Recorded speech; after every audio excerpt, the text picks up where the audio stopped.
Bonjour, je suis Yves Hamel, directeur de HY Wine Sélection. La semaine dernière, je vous avais promis une vidéo sur la fabrication des bouchons, mais je n'ai malheureusement pas eu toutes les images que je souhaitais. Aussi, je vous en reparlerai lors d'une prochaine vidéo. Alors aujourd'hui, nous allons nous intéresser à une vodka bio, millésimée, française et de surcroît camarguaise.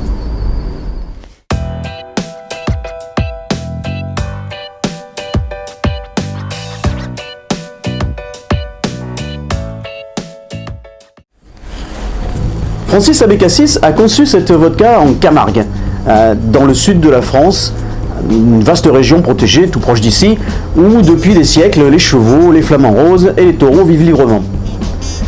Les propriétés gustatives de son blé varient chaque saison en fonction des conditions climatiques, et c'est la raison pour laquelle il a décidé de millésimer cette vodka.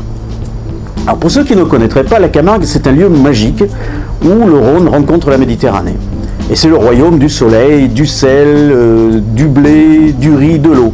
D'ailleurs, si vous vous rappelez, il y a quelques semaines, nous y étions déjà pour découvrir l'alcool de riz de Camargue. Mais revenons, si vous le voulez bien, à notre vodka.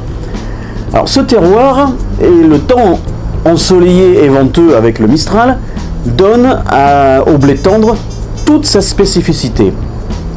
Alors, vous me direz pourquoi cette vodka s'appelle Equis. Alors, Equus solis signifie en latin qui appartient aux chevaux du soleil. Alors, vous voyez sur l'étui les très beaux chevaux.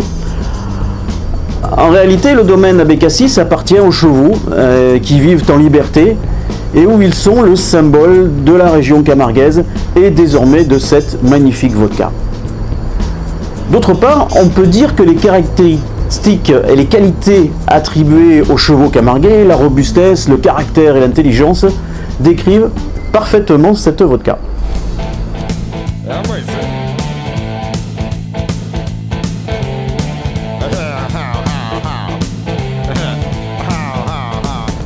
Chaque étape de la production est parfaitement maîtrisée. Cela va de la culture du blé à la mise en bouteille. Alors pour la production du blé, le blé tendre est semé sur le domaine Abécassis juste avant l'hiver et la moisson a lieu au premier jour de juillet lorsque les grains de blé sont à parfaite maturité.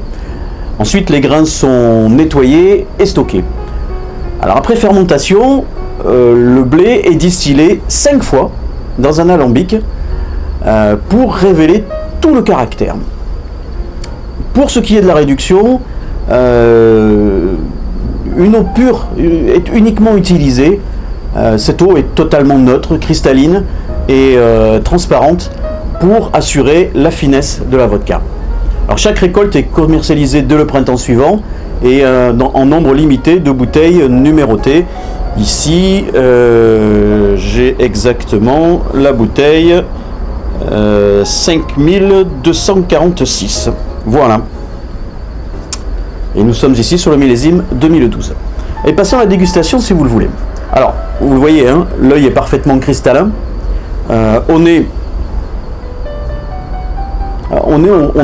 de la finesse avec une certaine fraîcheur qui sent un peu le grain de blé ramassé, avec une petite touche citronnée.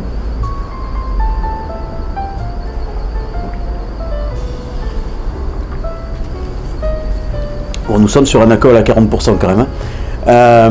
Après une entrée en bouche assez délicate et douce, on a une certaine rondeur avec de la puissance, comme je vous disais, on a quand même 40 degrés, mais avec un alcool qui ne brûle pas, qui est doux, et sur lequel on retrouve des notes épicées, suaves, un peu des agrumes, et des fleurs également qui viennent finir et prolonger la dégustation.